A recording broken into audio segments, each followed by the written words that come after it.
Kedua, menunggu sholat ke sholat selanjutnya itu disebut dengan ribat, dan itu mengangkat derajat. Ribat itu dilakukan oleh para mujahidin di perbatasan negeri Islam dengan negeri kafir. Kiamat Ustaz, ya enggak, tetap jamaah. Nabi alaihi salatu di antara tanda kiamat. Selamat datang di channel Kalam Syiar FM. 2,5% kadangkala ini kayaknya nggak masuk zakat Ustaz, ini kayaknya nggak masuk. 2,5% Pak jemaah. Dia berusaha bagaimana nggak kena zakat, karena kita lebih mementingkan kehidupan dunia, padahal akhirat lebih baik dan lebih abadi. Maka Allah katakan jangan tertipu dengan kehidupan dunia. Wala yaghurrannakum billahil gharur. Dan ada satu penipu lagi. Jangan mau kalian terpedaya dengan tukang tipu. Siapa tukang tipu? Iblis. Bagaimana iblis menipu Nabi Adam dan berhasil? Berhasil. Menipu istrinya Nabi Nuh, berhasil? Berhasil. Menipu Qabil sampai membunuh Habil, berhasil dia tipu. Dia tipu anaknya Nabi Nuh yang disebut beberapa tafsir namanya Kan'an. Berhasil ditipu. Kaumnya Nabi Nuh ditipu sama iblis. Nabi Adam meninggal dunia, Qabil meninggal dunia, Nabi Nuh meninggal dunia, kaumnya meninggal dunia, iblis tetap hidup. Karena dia minta waktu sampai hari kiamat untuk hidup. Lalu datang menipu kaumnya Nabi Hud, mereka dibinasakan. Nabi Hud meninggal dunia, iblis tetap hidup. Kaumnya Nabi Soleh mati, Nabi Soleh juga meninggal dunia, iblis masih hidup. Berhasil menyesatkan dan menipu kaumnya Nabi Ibrahim, iblis masih hidup. Bayangin ya, pengalaman dia menipu manusia sampai Allah sebut al-gharur, penipu ulung. Al-gharur itu jemaah. Maka hati-hati. Cuma memang kita itu udah dikasih tahu setan jangan deketin setan, tetap kita bersohib sama setan. Ada bisikan-bisikan, nantilah sholatnya, iyalah kan waktunya masih panjang ya. Maka hati-hati dengan tukang tipu itu. Jamaah rahimakumullah, sebagian kita mungkin pernah mengalami fase dalam hidupnya yang dia berpikir, kalau anak mati pada waktu itu Ustaz, insya Allah Ustaz, mudah-mudahan masuk surga. Ada fase di saat antum baru hijrah. Ada fase di saat antum, ya Allah, sholat itu Ustaz khusyuk sekali. Tapi sekarang khusyuk itu mulai pergi. Dulu ana bisa menangis tatkala ana mendengarkan cerita-cerita para nabi. Sekarang udah mulai keras hati ana. Ana lihat kawan ana menangis, kiri ana menangis, ana tetap gak bisa menangis. Ahibati fillah, ada cerita yang diriwayatkan oleh Imam Muslim. Cerita ini cerita tentang seorang sahabat Nabi yang bernama Amr ibnul As. Ada hadiah.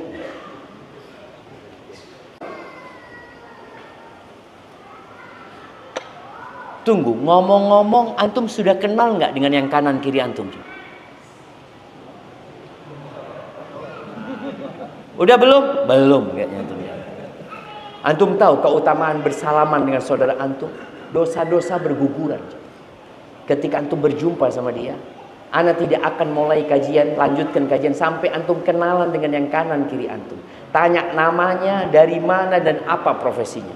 Cara kenalannya, saya fulan. Jangan siapa nama antum. Kenalkan diri antum dulu.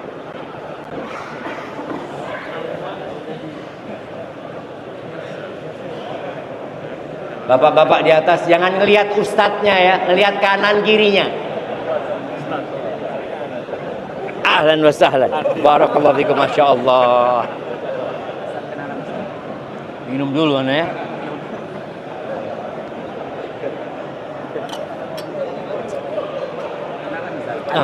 Oh, Masya Allah. Syafiq, maka.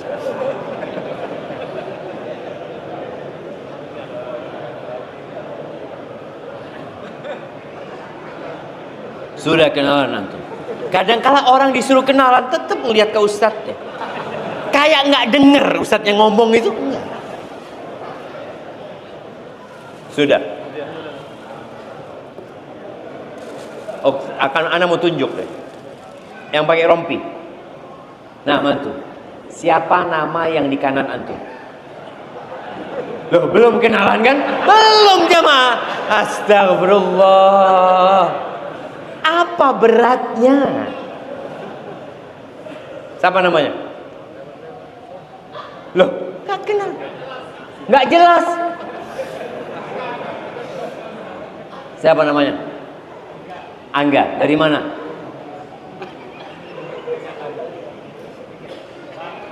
Dari Badung. Baik, apa profesinya? Lu main 3 pertanyaan aja sulit antum mau tanya aja, Mak. Nah, masih ada banyak jam di berdiri aja pengen. bisa merapat bikin rapat ke depan mengingat masih banyak jamaah di. Oke. Iya. Sekarang antum berdiri. Antum nggak capek duduk dari tadi. Berdiri. Berdiri jamaah, semuanya berdiri. Yang atas juga berdiri. Ya, biar darahnya lancar semua. Mak-mak juga berdiri. Oke, sudah berdiri. Maju 1 senti. Ukur ya 1 senti. Ya, maju 1 senti. Maju. Kebanyakan antum. Terus duduk. Bismillah. Ya, sekarang duduk jemaah.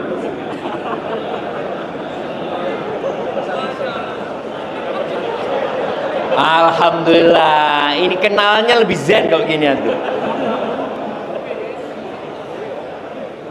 Ya, sebelah kanan banyak yang kosong, lihat. Ya, tafadhol. Yang masih di luar ke kanan kosong, angkat tangan yang kosong ya. Loh, ada Ustaz Fauzi di situ.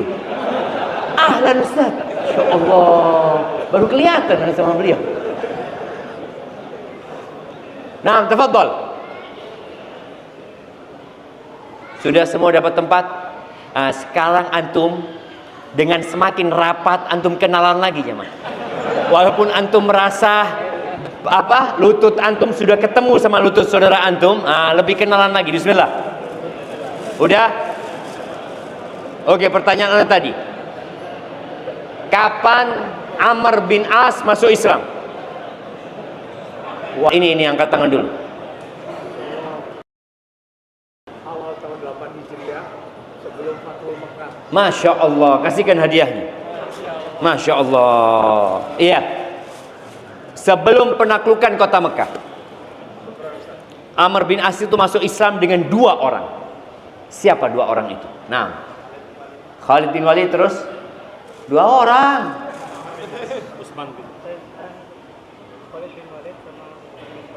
Utsman bin Abi Talha. Masya Allah, kasihkan hadiahnya. Yang ini sama yang itu, nggak apa-apa, itu kasih hadiah juga lah.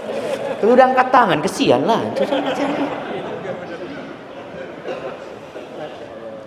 Iya.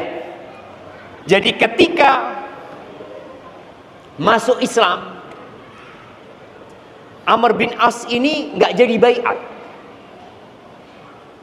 Dia tarik tangan. Lalu dia mengatakan asytarit. Aku mau buat syarat. Anak akan bacakan syarat ini. Tapi sebelumnya diceritakan ketika Amr bin As mau meninggal dunia. Amr bin As itu nangis ya, nangis panjang tangisan beliau. Dan beliau nggak mau memandang kepada orang-orang yang ada di sekitarnya. Beliau memandang ke tembok. Anaknya, subhanallah, anaknya Abdullah bin Amr bin As ini sangat berbakti sama bapaknya. Dan dia dapat pesan dari Nabi SAW, jangan engkau menyelisihi bapak. Kadang-kala pendapat bapaknya nggak sesuai, tetap dia ikutin bapak. Selama tidak bertentangan dengan perintah Allah dan Rasulnya. Sang anak mengatakan, ya abata, wahai ayahanda, ama basyaraka Rasulullah sallallahu alaihi wasallam bikada. Engkau ingat Nabi pernah memberikan kabar gembira kepadamu dengan ini disebutkan kabar gembira yang pernah disampaikan Nabi SAW kepada bapaknya, supaya bapaknya berhenti menangis. Ayolah Pak. Dia berharap bapaknya, sudah ayah, engkau alhamdulillah gitu loh. Ada banyak keutamaan-keutamaan. Akhirnya dengar omongan itu, berhenti menangis. Lalu dia menghadap kepada orang-orang yang ada di sekitarnya. Dia berkata, inna afdala ma nu'id, sebaik-baiknya yang kita persiapkan untuk berjumpa Allah adalah syahadatu an la ilaha illallah wa anna muhammadan rasulullah. Itu sebaik-baiknya bekal yang harus dipersiapkan. Ini qad kuntu ala adbaqin salas. Hidupku ini melalui 3 fase. Yang pertama dia sebutkan, laqad ra'aituni wa ma ahadun ashadda bughdan li Rasulillah sallallahu alaihi wasallam minni wa la ahabba ilayya an akuna qad istamkantu minhu faqataltu. Kata Amr, aku berada di fase di mana orang yang paling aku benci adalah Rasulullah SAW. Dan aku berharap pada waktu itu aku bisa membunuh Nabi Muhammad SAW.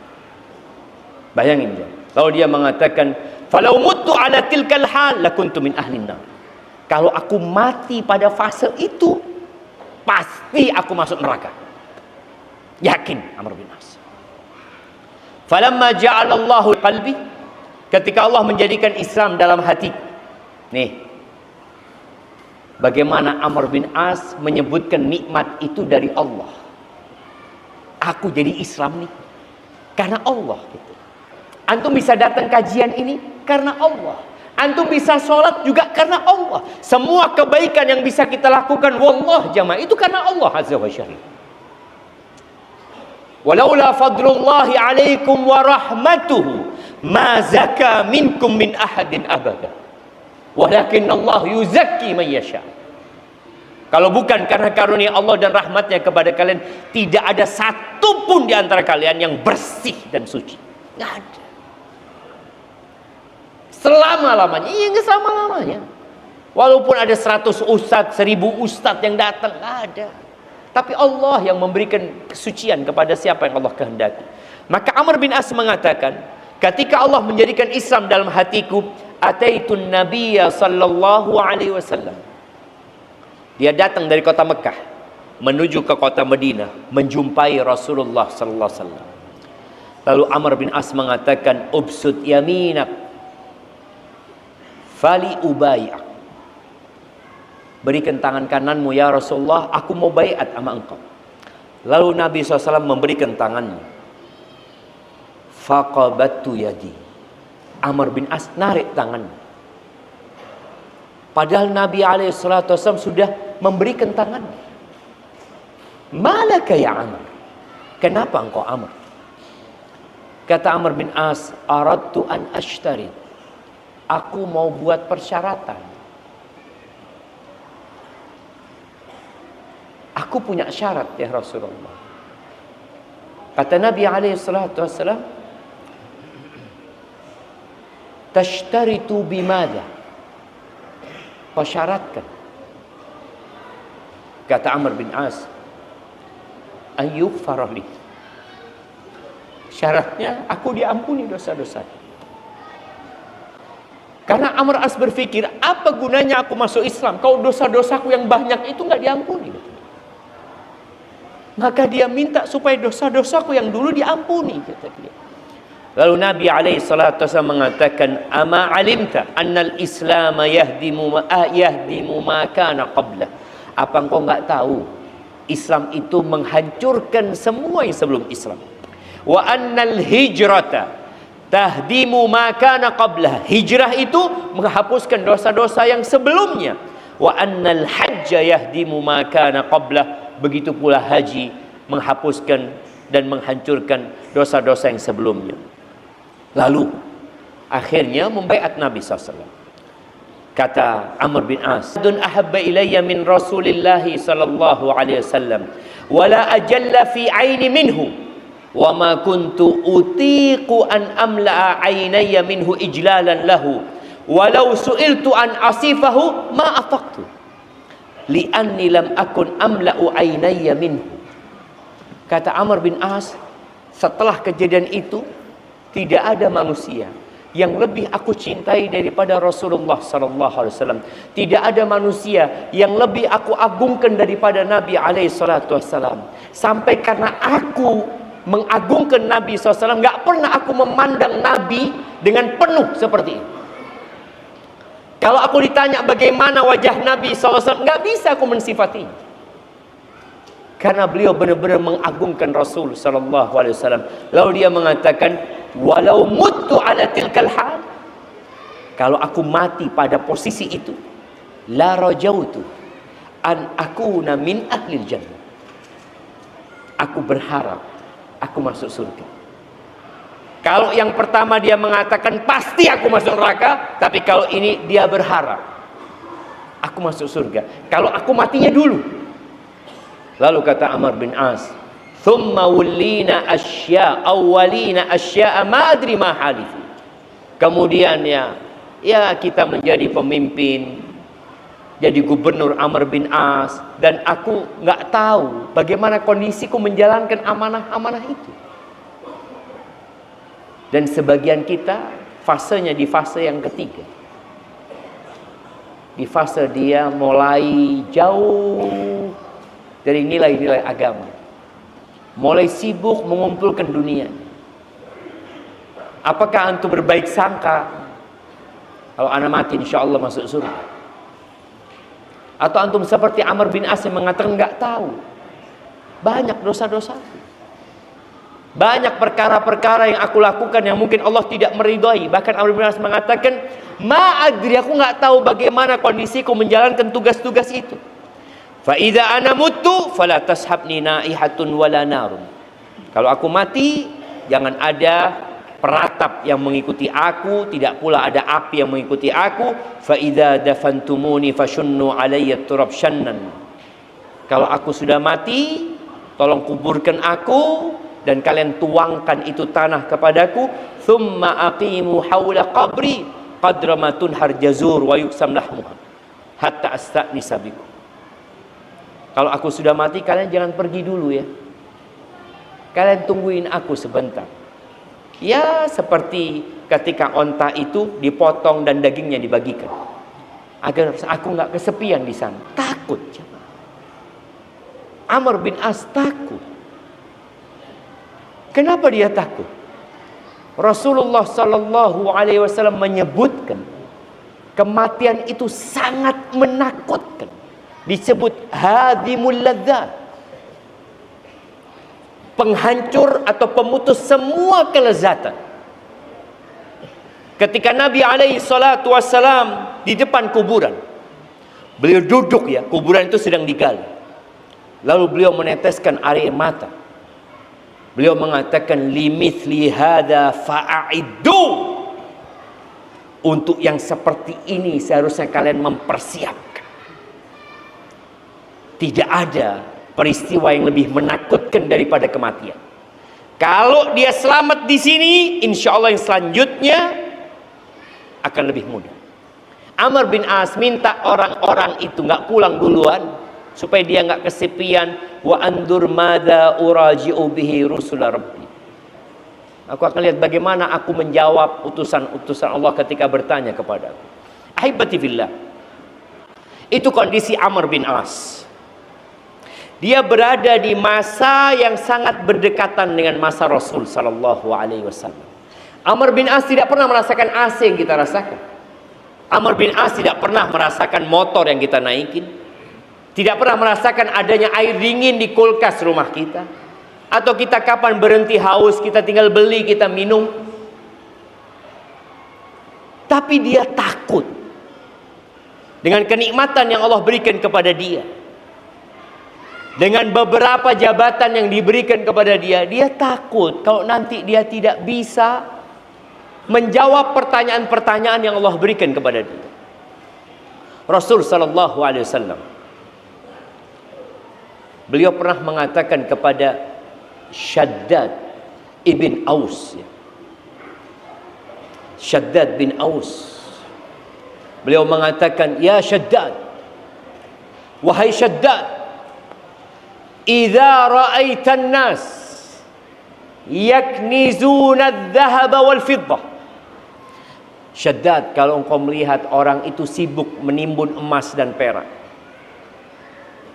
orang sibuk dengan dunianya aja. Sekarang orang sibuk ganti handphone. Kalau kita lihat ya, handphone ini terus keluar. iPhone 9, 10, 11, 12, 13, 14, 15, 16. Sekarang yang berapa? 17. Orang sibuk dengan itu. Motor keluar yang baru-baru. Apalagi sekarang orang sibuk mencari dunia, merantau mencari dunia. Kalau dulu merantau mencari ilmu, sekarang merantau mencari dunia. Ditinggalkan kampung halamannya demi mendapatkan kehidupan yang lebih baik. Oke, nggak ada masalah ketika kau mencari dunia, tapi ambisimu akhirat. Cari dunia, ambisinya akhirat. Di sini Nabi SAW mengatakan kepada Shaddad bin Aus, kau sudah melihat. Pada saat Nabi SAW mengatakan ini, kejadian itu belum ada. Nanti umat Islam masih dalam kondisi susah. Ya, mereka mulai hidupnya lebih nyaman secara ekonomi setelah penaklukan Khaybar di awal tahun ke-7 Hijriah. Kemudian penaklukan kota Mekah. Dan setelah penaklukan kota Mekah itu sahabat ingin istirahat. Sudah selesai. Tahu-tahu Allah perintahkan kepada mereka untuk perang yang lawannya lain. Bukan lagi bangsa Arab. Musuhnya itu Romawi. Allah perintahkan mereka untuk perang Tabuk.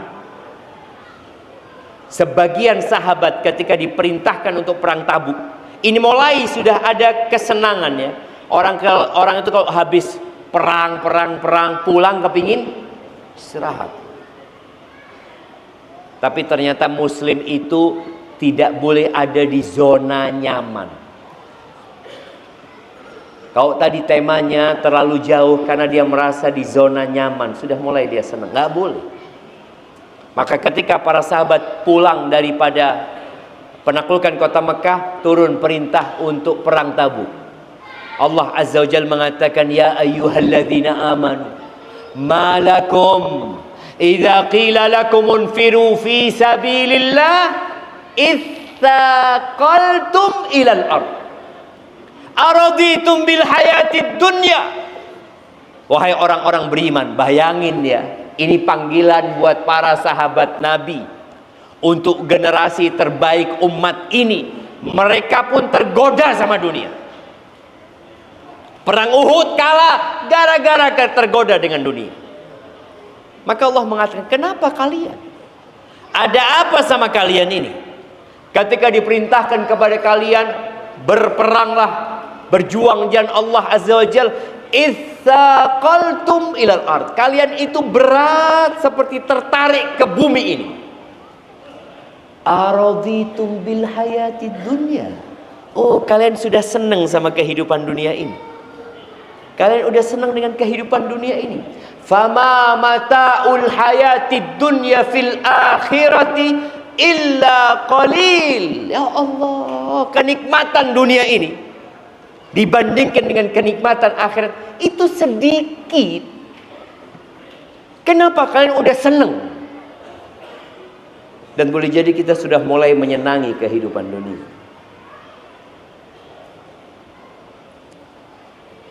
Tanah di Bali ini mahal. 1 meter berapa? Nah, kalau di sini jalan raya itu berapa 1 meter? 400 juta, 800 juta. Berarti 1 meternya 8 juta. Enggak mahal lah. 1 meter 80. Jadi kalau mau buat kuburan di sana 2 meter 160 juta. Iya, mahal. Mungkin orang berpikir kalau aku punya tanah 1 hektar di Bali ini Ustaz, kaya raya no, Ustaz. Antum tahu Nabi SAW pernah mengatakan, la maudhi'u sauti ahadikum fil jannah. Satu tempat ya mungkin 1 meter, tempatnya pecut. Dulu mereka naik onta, naik kuda, ada pecut yang biasanya digantung. Tempat pecutnya itu di surga, anggap 1 meter tadi, khairun minad dunya wa ma fiha. Lebih baik daripada Bali semua kalau punya antum. Kalau antum dikasih Pulau Bali buat antum, nggak ada apa-apanya. Dunia dan isinya kalau diberikan kepada antum, tetap lebih baik 1 meter di surga Allah Azza wa Jalla. Maka Allah katakan, kalian udah senang sama kehidupan dunia? Sedikit jamaah. Beliau pernah mencontohkan tentang kehidupan dunia itu seperti seorang yang memasukkan jarinya ke lautan, terus angkat, lalu dia lihatnya ada berapa tetes nih. Itu dunia yang saat ini diperebutkan oleh 8 miliar manusia, dan lautan itu adalah akhiratnya. Lalu kalian udah mulai senang dengan kehidupan dunia ini? Baru sadar sahabat Nabi, memang perlu diingatkan terus ya, terus diingatkan. Kalau antum baca di Al-Quran, ada seringkali Allah menyebutkan tentang dunia seperti ini, dunia seperti ini. Karena memang dunia ini menipu. Tapi kembali kepada Syaddad bin Aus tadi, yang Nabi mengatakan, kalau engkau melihat orang-orang mulai menimbun emas dan perak, sibuk dengan dunianya, mau tidur yang dibuka rekeningnya, dilihat ada berapa angkanya. Masih banyak. Ada mungkin kalau dulu berangkat ke ATM hanya masukin kartu dia, seret, cek saldo, alhamdulillah sudah fulus, sudah masuk. Apa yang harus dilakukan? Fakniz anta haula'il kalim. Maka pada saat itu hendaklah engkau mengumpulkan doa-doa ini. Maka harapan ana kalau antum pulang semua menghafal doa ini, cukup kajian kita. Apa doanya? Yang pertama, Allahumma inni as'aluka tsabata fil amr. Nah, nanti doanya ana minta dikirimkan ke jamaah semua ya. Tunggu ana kirimkan sekarang biar nggak lupa, supaya antum juga bisa baca doa itu sekarang. Bismillah.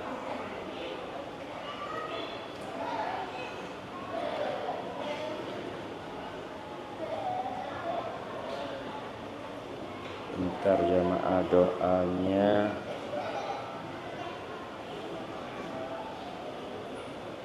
Ana kirim ke Badrimin.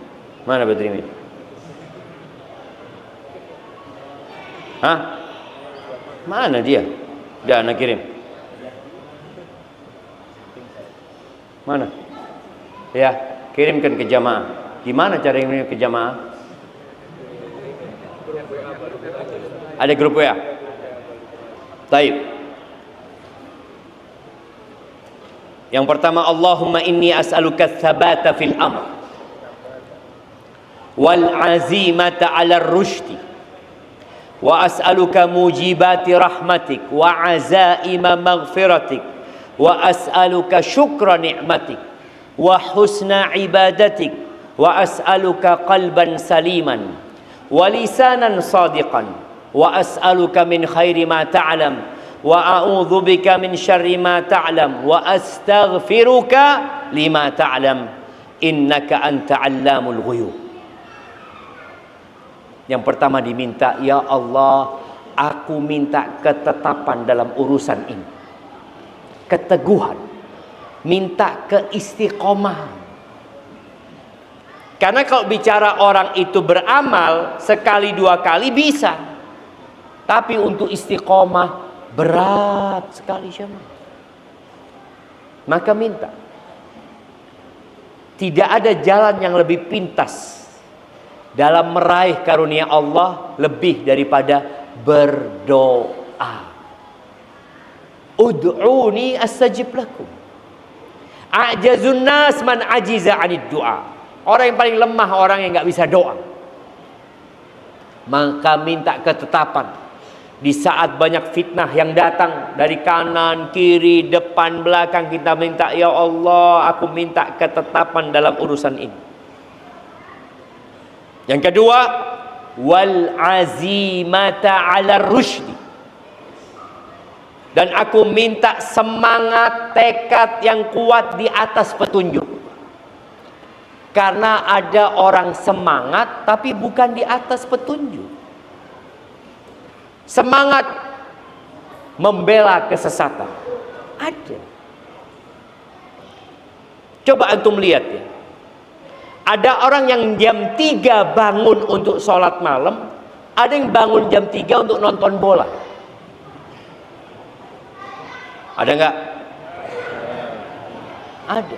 Semangat dia nonton bola, ngomong sama istrinya, sayang, jangan lupa jam 3 kopinya. Istrinya suruh bangun untuk bikin kopi, bukan untuk sholat malam. Dan memang untuk dunia kita itu nggak perlu disemangati, karena sudah semangat.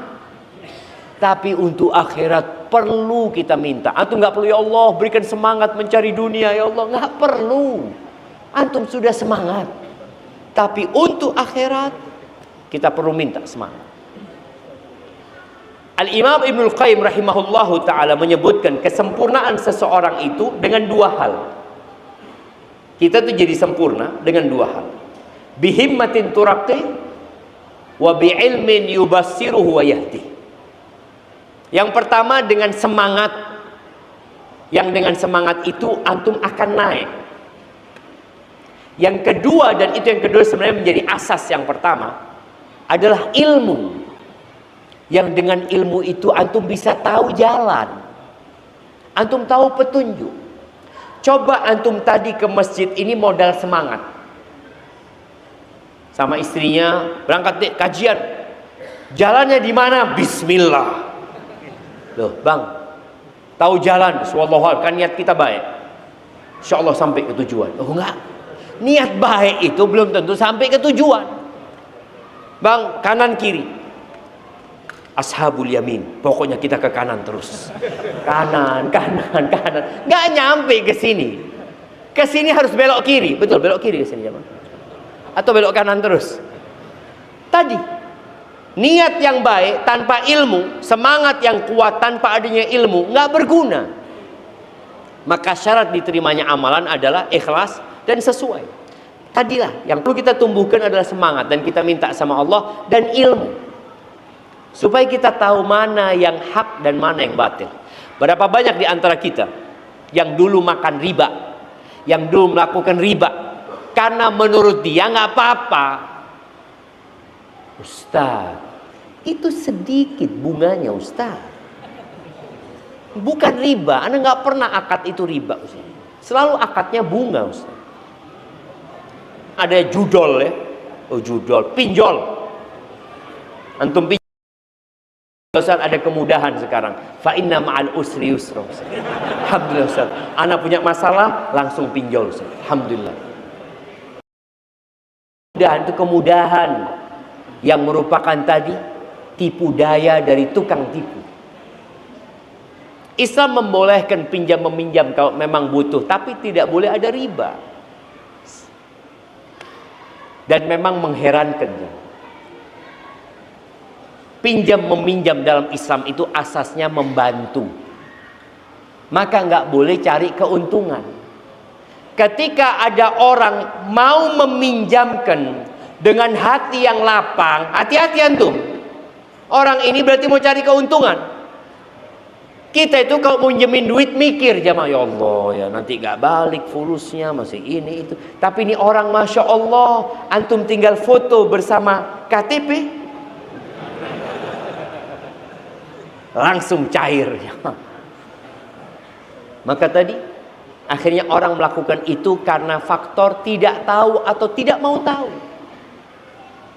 Dan fitnah itu di mana-mana, coba. Kalau melihat ya orang yang terjebak dalam pinjol ini, ana baca tahun kemarin itu 80 triliun. 80 triliun yang terkena yang namanya pinjol. Plus yang kalau yang judol jangan ditanya. Judol itu sudah 160-an triliun. Dan rata-rata yang terjebak di sana yang gajinya di bawah 5 juta. Bukan orang kaya. Orang sudah susah, dia pikir cara ini kayaknya cepat kaya. Nggak ada orang kaya lewat judol. Mana pernah melihat, Masya Allah nih Ustaz beli rumah jadi judol, beli motor dari judol. Nggak ada. Yang ada jual motor karena judol, jual rumah karena judol. Itu yang ada. Cerai sama istrinya karena judol. Anak-anaknya terlantar karena judol. Dan ketika kalah, datang pembela kebenaran, namanya pinjol, mau bantu. Datang dia mau belain antum. Naudzubillah min dzalik. Ingat, minta petunjuk di atas, minta tekad yang kuat di atas petunjuk. Lalu wa as'aluka mujibati rahmatik. Ya Allah, aku memohon kepadamu semua yang bisa mendatangkan rahmat-Mu. Apa saja supaya kita dapat rahmat Allah. Karena nggak ada yang masuk surga dengan amalannya. Nabi Muhammad alaihi salatu wasallam masuk surga dengan rahmat Allah azza wa jalla. Maka kita minta apa saja ya Allah yang bisa mendatangkan rahmat-Mu, berikan kepada aku. Contohnya ini yang bisa mendatangkan rahmat Allah itu menyayangi yang di bumi. Irhamu man fil ardi yarhamkum man fis sama. Kalian sayangi yang di bumi, Allah akan merahmati. Yang di langit akan merahmati kalian.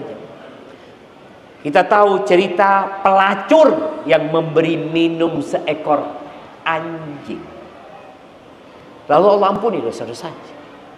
Kita itu nggak tahu ya, amalan mana yang bakal mendatangkan rahmat Allah, kemudian Allah kesian sama kita, lalu Allah memasukkan kita ke surga. Maka minta sama Allah azza wa jalla. Wa azaima maghfirati. Dan aku memohon kepadamu ya Allah juga yang dapat mendatangkan ampunanmu. Subhanallah jamaah, kalau kita lihat ya, hampir semua ibadah itu pahalanya ampunan. Salat yang 5 waktu itu pengampunan dari dosa. Zikir antum, azan jam berapa? Belum? Hah? Udah masuk. Kita azan dulu ya. Naam, tafadhal.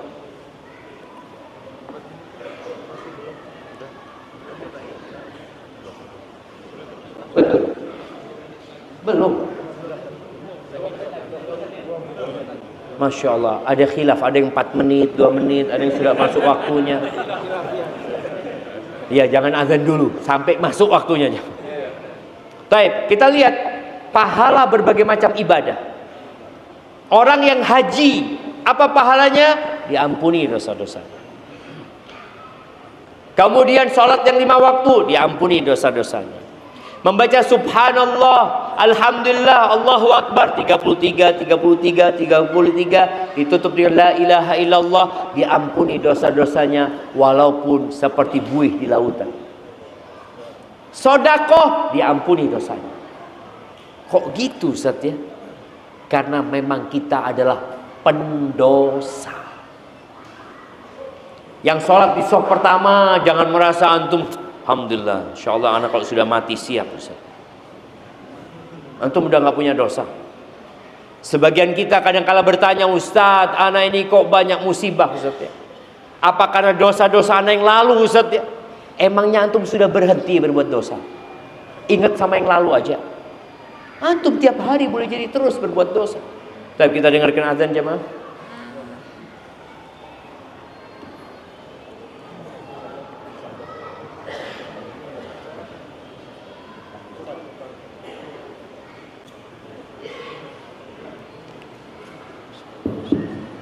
Mohon pengertiannya dari jemaah yang parkir di Banjar, ya, yang merasa parkir di Banjar, kendaraannya mohon dipindahkan karena ada warga yang mau keluar, ya, mohon untuk dipindahkan terlebih dahulu.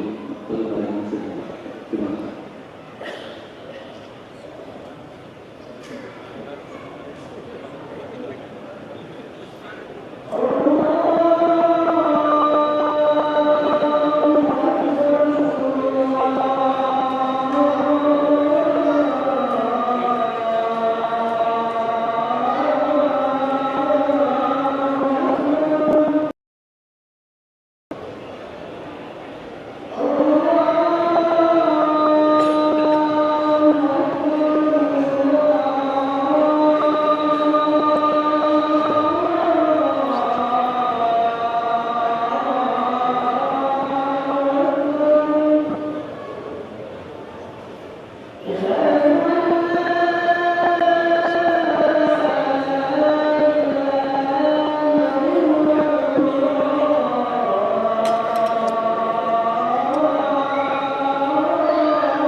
La haula wala quwwata illa billah.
La ilaha illallah.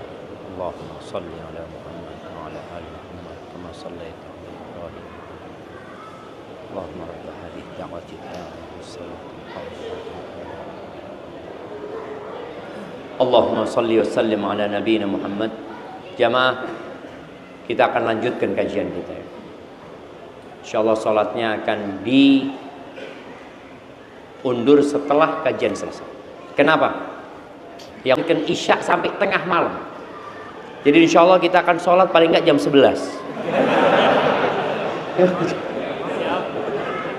Siap Ustaz?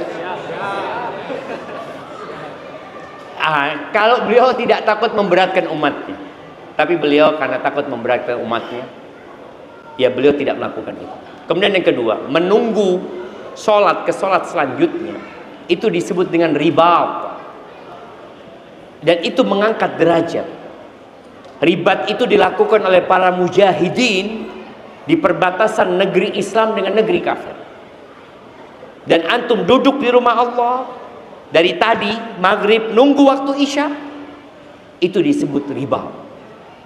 Dan terhitung sholat. Kalau kita sholat sekarang lalu kajian lagi, udah nggak dihitung sholat, karena kita nggak nunggu waktu sholat, kita nggak nunggu subuh. Tapi kalau sekarang kita kajian nunggu waktu isya, sholat isya. Jadi insya Allah duduknya kita tetap dihitung sholat dan kita insya Allah dapat pahala sholat. Nah, siap antum? Aduh, lapar sudah. Tenanglah, ini siraman rohani, nanti siraman jasmani. Insya Allah pihak masjid sudah menyediakan makan malam. Nah, iya makan malam di warung-warung kan ada, sudah disiapkan di sana jemaah. Taib, kita lanjutkan yang diminta oleh Nabi SAW, yang diajarkan kepada Shaddad bin Aus ya. Dan bukan hanya Shaddad bin Aus, bahkan di beberapa riwayat Ibnu Hibban disebutkan beliau membacanya ketika sholat jemaah. Doain. Wa as'aluka syukra ni'matik, dan aku memohon kepadamu agar bisa mensyukuri nikmatmu ya Allah. Karena biasanya pada saat kita melihat orang bermewah-mewahan, orang sibuk dengan hartanya, kita lupa sama nikmat Allah. Kita kalau membandingkan ya, umpamanya kita lagi duduk bareng naruh HP kita. HP kita iPhone 11. Tahu-tahu satu datang bawa iPhone 18. Padahal belum keluar kan? Nah, iPhone 17 kita langsung ya Allah. Ketika antum parkir motor, antum pikir motor antum sudah paling bagus. Vario 2026 udah keluar. 2025 parkir, tahu-tahu datang PC terbaru jemaah. Allahu Akbar. Kapan anak naik ini? Dan itu dunia. Antum sekarang dipertontonkan kepada antum kemewahan dunia. Dan paling bahaya melihat kemewahan dunia dari handphone. Ada yang suka sama jam, maka dia ikut follow Di IG-nya jam-jam yang mahal. Ya lihat. Ada yang suka lihat mobil-mobil mewah. Masya Allah. Cuma lihat doang. Allah. Karena dia nggak bisa beli yang namanya Lamborghini, maka dia beli Lamborghini kecil, ditaruh di dashboard mobilnya. Jadi kalau dia nyetir itu, melihat itu, Allahu Akbar. Kayak naik Lamborghini dia. Padahal Avanza yang dia naiki. Iya, itulah kehidupan sekarang. Orang bermewah-mewahan. Dan kita nggak bisa terhindar dari itu. Karena kita melihat dengan mata kita. Di lampu merah ya. Coba antum kalau lampu merah. Tahu-tahu ada Harley. Antum lihat, Masya Allah. Masya Allah. Dilihat orangnya. Orang ini padahal nggak pernah sholat. Kok bisa kaya dia? Aneh ini sholat 5 waktu. Soft pertama. Tetap naik beat sampai sekarang. Akhirnya kan orang mulai berpikir, ya kok kayaknya Allah tidak memberikan nikmat kepada dia. Maka doanya, wa as'aluka syukra nikmatik. Aku mohon kepadamu agar bisa mensyukuri nikmat-nikmatmu ya Allah. Karena Allah mengatakan, wa qalilun min ibadiyas syakur. Sedikit dari hamba-hambaku yang pandai bersyukur. Sedikit. Dan kemudian minta apa? Wa husna ibadatik. Aku memohon agar beribadah yang baik kepadamu ya Allah. Karena terkadang orang itu dengan banyaknya dibukanya pintu-pintu rizki, yang dulu biasa sholat di soft pertama, tahu-tahu dia di soft kedua. Alhamdulillah Ustaz, daripada nggak sholat di masjid. Tahu-tahu 3 bulan usahanya buka cabang lagi, Masya Allah. Sholat dia di soft pertama, Alhamdulillah. Tapi setelah bubar jamaahnya, mulai sudah. Iya Ustaz, nggak apa-apa Ustaz. Tapi kan ana jadi imam Ustaz. Imam buat yang telat-telat semuanya dia jamaah. Jadi imamul masbuqin ya. Masya Allah. Kadang-kadang terjadi seperti itu. Maka kita minta supaya dalam kondisi seperti ini kita tetap beribadah yang baik kepada Allah Azza wa Jalla. Salatnya nggak asal-asalan.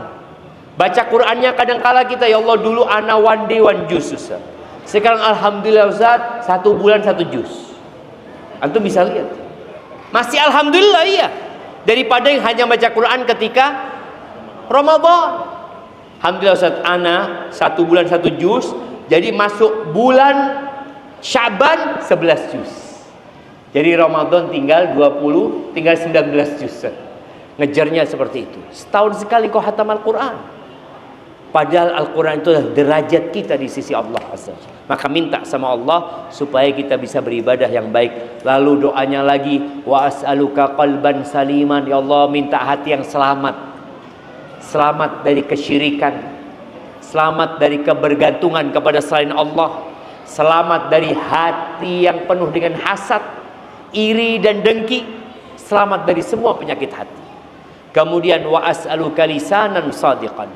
Wa lisanan sadiqan. Minta lisan yang jujur. Karena biasanya kalau sudah tertipu dengan dunia, dia akan banyak berbohong dan berdusta. Kemudian yang selanjutnya, wa as'aluka min khairi ma ta'lam. Masya Allah jemaah. Terakhir, Nabi menutup doa ini dengan doa yang universal, yang mencakup semuanya. Aku memohon semua kebaikan yang kau ketahui ya Allah. Semuanya sudah. Kalau kita satu-satu, kadang-kadang kita nggak tahu mana yang baik buat kita. Mana saja yang baik aku minta ya Allah, yang kau ketahui. Wa a'udzubika min syarri ma ta'lam. Dan aku berlindung dari keburukan yang engkau ketahui. Wa astaghfiruka lima ta'lam. Dan aku memohon ampun atas dosa-dosa yang kau ketahui, yang mungkin kita lupa, kita nggak sadar. Pokoknya aku minta ampun dari semuanya yang Allah. Innaka anta 'allamul ghuyub. Sesungguhnya engkau adalah maha mengetahui dengan yang gaib. Maka jamaah tolong dibaca, diajarkan kepada istrinya, diajarkan kepada anaknya, kemudian diartikan, karena Allah tidak mengabulkan doa dari hati yang lalai dan lengah. Barakallahu fiik. Itu yang dapat Anda sampaikan. Kurang lebihnya mohon maaf. Ada pertanyaan yang masuk? Loh, tadi sudah diumumkan. Oh alhamdulillah, berarti nggak ada yang tanya. Karena senang kalau antum nggak tanya jemaah. Karena berarti antum sudah faham, sudah ngerti. Ingat, ilmu itu nggak ada gunanya kalau tidak diamalkan. Diamal pun nggak ada manfaatnya kalau antum tidak ikhlas mengamalkannya. Maka semoga afwan antum Kenalan sebelah. dari kenalan antum. Benar Ustaz. Semangat menuntut ilmunya di Bali ini besar. Ustadz, bagaimana menurut kita, menurut Ustadz tentang Saudi sekarang berlomba membangun klub malam, gedung-gedung tinggi, dan apa yang harus kita buat dengan keadaan ini? Ada dua hal di sini. Yang pertama bicara dengan gedung-gedung tinggi. Emangnya nggak boleh bangun gedung-gedung tinggi? Ketika Nabi SAW menceritakan tentang tanda-tanda kiamat, bukan berarti semua tanda-tanda kiamat itu buruk. Enggak. Tapi itu sebagai pertanda saja akan terjadi itu. Kalau kelihatan itu, berarti kiamat sudah dekat. Jadi bukan berarti membangun gedung tinggi itu enggak boleh. Karena orang lihat, Allah Ustaz, berarti kalau kita bangun gedung tinggi ini Ustaz, mempercepat kiamat Ustaz. Ya enggak. Tetap jamaah, Nabi SAW di antara tanda kiamat, beliau mengatakan, u'dud baina yaday sa'a, u'dud sitan baina yaday sa'a. Kalian hitung ya, ada 6 perkara yang akan terjadi sebelum kiamat. Yang pertama beliau sebutkan adalah mauti, kematianku. Dan Nabi meninggal dunia. Kemudian yang kedua apa? Fathu Baitul Maqdis. Ditaklukkannya Baitul Maqdis. Apakah baik apa enggak? Ya Allah, dengan ditaklukkannya Baitul Maqdis semakin dekat kiamat Ustaz. Loh, itu sebuah kemuliaan. Jadi ingat, tanda-tanda kiamat itu tidak semuanya buruk. Ada tanda-tanda yang mubah, ada tanda-tanda yang Masya Allah indah sebenarnya. Di antara tanda-tanda kiamat itu yang termasuk tercela adalah orang-orang sibuk menghiasi masjid. Dan Masya Allah, anak senang dengan masjid ini ya. Tidak terlalu banyak hiasan di sini. Tapi masjidnya Insya Allah kokoh, Allah ibarik fi. Ada orang yang sibuk dihiasi ini macam-macam jamaah. Softnya cuma 5 orang yang sholat. Nah itu yang menjadi tanda-tanda yang makruh, yang tidak diinginkan. Kalau bicara tadi, kalau mereka sibuk dengan klub malam, membangun klub malam, kita sudah dari dulu bangun klub malam di Indonesia. Antum lihat jamaah, anak tadi lewat semuanya, ya Allah, harus nundukkan pandangan jamaah. Ada klub malam, ada ini, ada penampilan ini, itu macam-macam. Itu nggak boleh. Kalau itu terjadi di Saudi, ya terlarang. Bukan berarti karena Saudi yang berbuat, apa jadi halal Ustaz? Enggak, tetap haram jemaah. Dan apa sikap kita? Fokus perbaiki diri antum, keluarga antum. Fokus kita memperbaiki negeri kita. Dan semoga mereka yang ada di Arab Saudi itu juga para ulama ya, memperbaiki yang ada di sana dan didoakan jemaah. Jadi kalau antum melihat keburukan, baik dari pemimpin kita atau pemimpin umat Islam yang lainnya, antum dapat baca berita, ya Allah kok kayak gini pemimpinnya, apa sikap antum? Doakan, ya Allah semoga Allah berikan hidayah kepada dia. Kita nih doa aja males. Anda lihat kesukaan kita itu apa? Komentar. Kalau sudah warga net dan netizen turun, itu komentar ini komentar, sampai lihat mana yang isinya doa. Apa gunanya komentar antum ketika hanya akan memperberat timbangan keburukan pada hari kiamat? Tapi kalau antum doa, Masya Allah, jadi pemberat kebaikan antum pada hari kiamat. Sudah cukup ya. Kalau ada yang datang lagi antum balikin. Nah, apakah orang yang sering menunda-nunda sholat atau sering sengaja mengakhirkan waktu, apakah berdosa dan apakah sholatnya diterima? Jazakallah khairan. Nah, mengakhirkan sholat itu ada dua. Yang pertama, mengakhirkan sampai keluar waktunya. maka dia termasuk fawailul lil musallin alladzina hum an salatihim sahun alladzina hum yura'un. Itu yang pertama. Jadi mengakhirkan waktu sampai hampir habis waktunya, dan Nabi alaihissalatu menyebutkan seperti orang munafik, ketika matahari mau terbenam baru dia sholat, dan sholatnya dicepetin. Itu termasuk tanda-tanda orang munafik.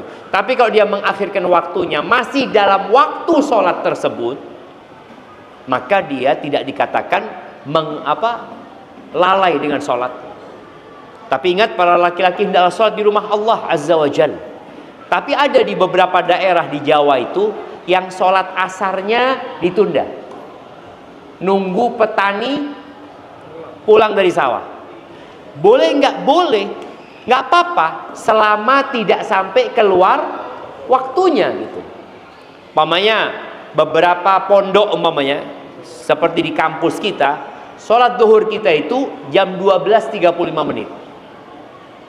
Jam 12.30 menit. Padahal adzan zuhurnya macam-macam, kadang kala jam setengah 12, kadang kala jam 12 kurang seperempat ya. Tapi karena memang kita sudah tetapkan nunggu mahasiswa keluar kelas, kita sholat jam 12.35 menit. Nggak ada masalah, tetap tepat waktu. Karena memang waktu zuhur itu waktu yang panjang. Dari matahari tergelincir sampai bayangannya, satu bayangan ya, sampai seperti itu. Itu waktunya. Jadi selama dilakukan di waktu itu disebut sholat tepat waktu, tapi bukan di awal waktu. Seperti itu. Namun ada sholat-sholat yang Nabi alaihissalam tunda demi maslahat. Di masa Nabi alaihissalam pernah di musim panas, Bilal itu mau adzan. Kata Nabi SAW, tunggu dulu. Tunggu dulu, kata dia. Kesian orang-orang kalau keluar dari rumahnya panas-panas itu. Karena para sahabat Nabi radhiyallahu anhum, mereka dengar adzan langsung ke masjid gitu. Maka abridu, tunggu dingin, kata dia. Karena panasnya itu termasuk dari panasnya neraka jahanam, kata Nabi SAW. Jadi menunda kalau ada maslahatnya malah nggak apa-apa, malah boleh jadi lebih baik daripada orang datang ke masjid panas-panas ya, akhirnya sholatnya nggak khusyuk ya. Apalagi Masjid Nabawi dulu nggak ada AC-nya jemaah, nah kayak sekarang. Nah, mungkin seperti itu. Pertanyaan terakhir, nggak dapat lagi antum kan? Alhamdulillah.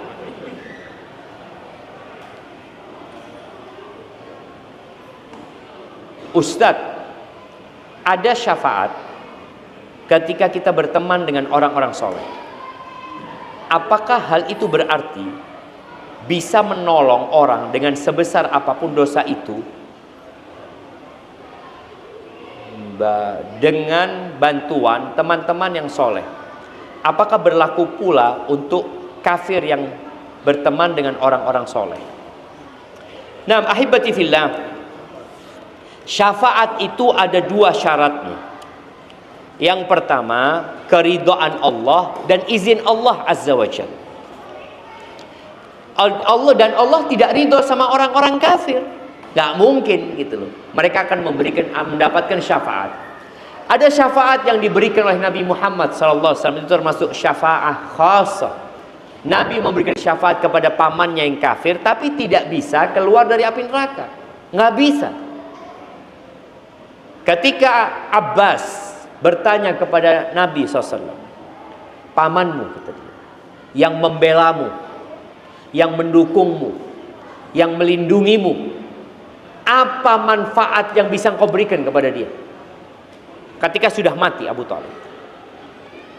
Maka Nabi SAW mengatakan bahwasanya dia fi dhahdahin minan nar, berada di permukaan neraka. Disebutkan dia pakai sandal dari api neraka, otaknya mendidih. Kalau bukan karena syafaatku, dia akan berada di keraknya api neraka. Itu syafaat khusus buat Nabi SAW. Adapun syafaat buat orang-orang kafir nggak bisa. Kalau dikatakan apakah bisa memberikan syafaat kepada pelaku dosa besar? Ya tadi, kalau Allah ridho dengan orang ini dan dengan orang yang kasih syafaat dan ada izin dari Allah, baru bisa. Makanya sejatinya syafaat itu diminta kepada Allah Azza wa Jalla.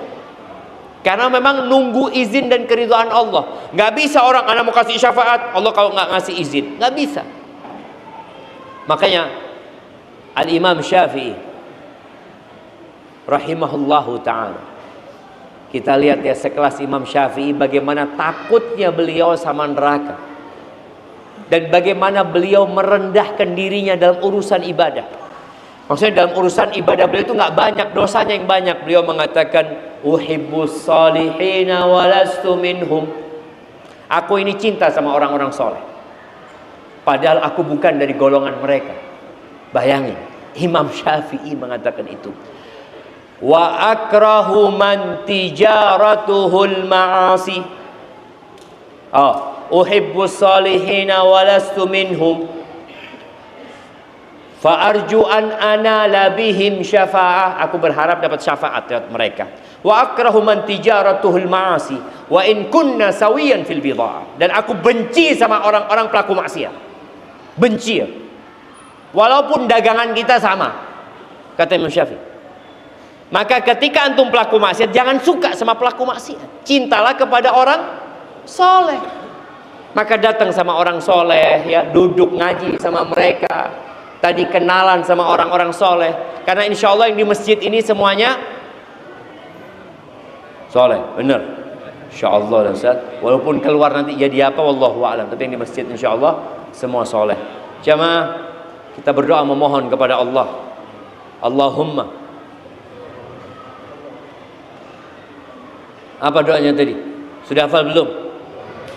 Allahumma inna nas'aluka tsabata fil amri wal azimata 'ala ar-rusydi wa nas'aluka mujibati rahmatik wa azaima maghfiratik wa nas'aluka syukra ni'matik wa husna ibadatik wa nas'aluka qalban saliman wa lisanan sadiqan wa nas'aluka min khairi ma ta'lam wa na'udzu bika min syarri ma ta'lam wa nastaghfiruka lima ta'lam innaka anta 'allamul ghuyub. Subhanakallahumma wa bihamdika asyhadu an la ilaha illa anta astaghfiruka wa atubu ilaik. Wassalamualaikum warahmatullahi wabarakatuh.